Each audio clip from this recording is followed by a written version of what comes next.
Welcome to Deep Dive Discussion. We're here to unpack strategies and ideas that really help you navigate life's complexities.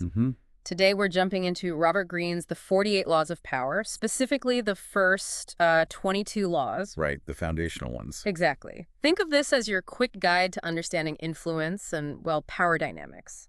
And this deep dive is brought to you by Bag Project. Definitely check out their culture of generosity. A great initiative. So our mission today, break down these first 22 laws, pull out the key insights, the strategies, so you can get a better handle on these concepts without feeling, totally swamped. Yeah, because understanding them gives you a framework, doesn't it? For seeing what's going on under the surface in interactions. Absolutely. And maybe achieving your goals more effectively. So let's dive in.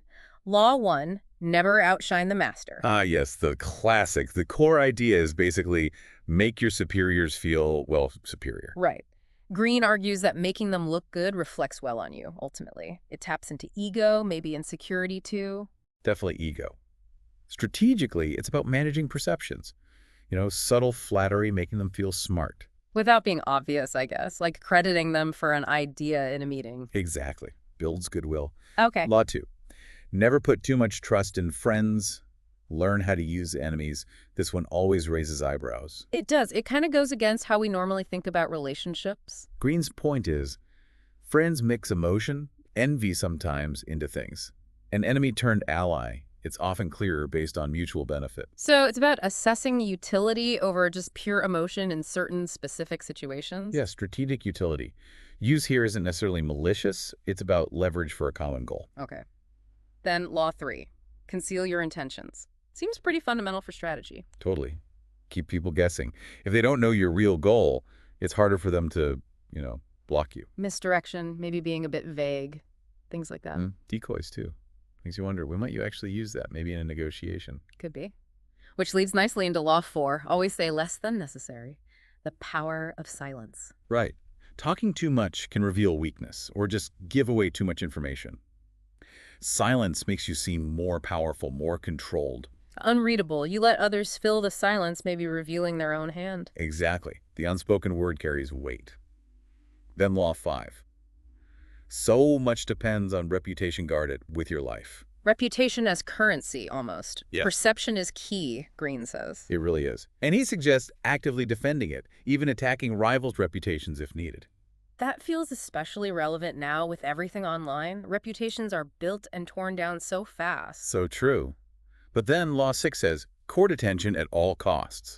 How does that square with guarding reputation? Good question. I think the nuance is strategic attention. Being visible is power, even if it means being a little controversial sometimes. Ah, so it's about being seen, being relevant, but managing the kind of attention, not just any attention. Precisely. Negative attention needs a purpose. Okay, Law 7.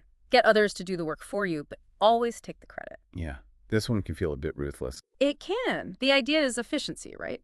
Leverage other skills, focus on the big picture, and make sure the credit comes back to you. Delegation, but with an eye on the prize. You see it in big organizations, project teams maybe. Definitely. Law 8. Make other people come to you, use bait if necessary. Control the situation. Hold the cards. If they have to come to you, you're setting the terms. The bait is whatever draws them in. Negotiation 101, almost. Bring them to your turf. Law 9 shifts gears.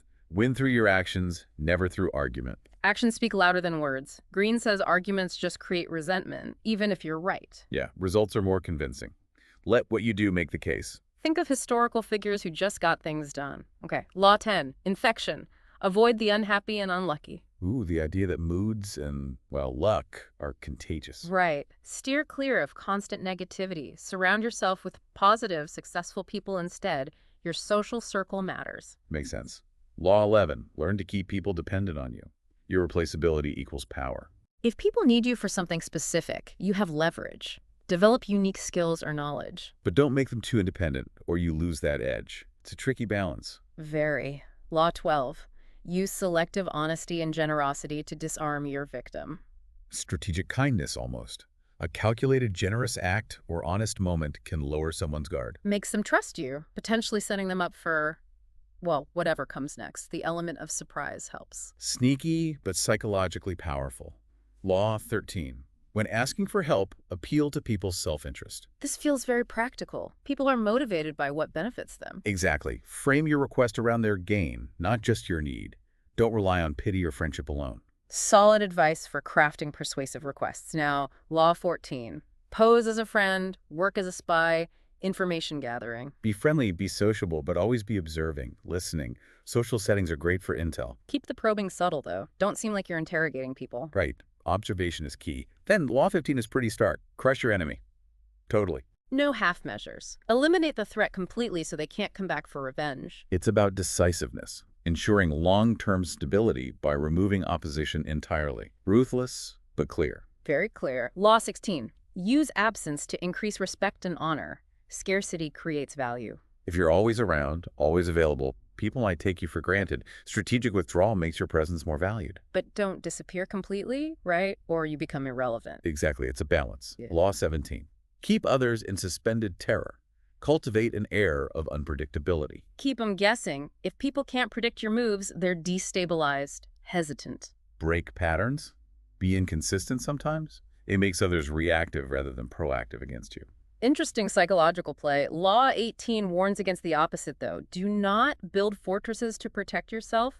Isolation is dangerous. Right. Seems counterintuitive, maybe. But isolation cuts you off from information, from allies. You become vulnerable because you don't know what's happening outside your walls. Power requires connection. Law 19. Know who you're dealing with. Do not offend the wrong person. Social intelligence. Understand personalities. Some people are vengeful, some irrational. Don't provoke them unnecessarily. Study people before you act. Crucial skill. Law 20. Do not commit to anyone. Stay neutral. Commitment limits your options, ties you down. By staying independent, you can play different sides, attract wider support maybe. Keeps you mobile. But what about building real alliances? That's the tricky part. True. Law 21. Play a sucker to catch a sucker. Seem dumber than your mark. Let them underestimate you. Feign ignorance, seem less sharp than you are. It lowers their guard, makes them feel superior, and potentially easier to manipulate. Strategic deception. The art of playing dumb. And finally, Law 22. Use the surrender tactic. Transform weakness into power. Strategic retreat. Yielding can make an opponent drop their guard, think they won. Giving you time to regroup or plan your next move.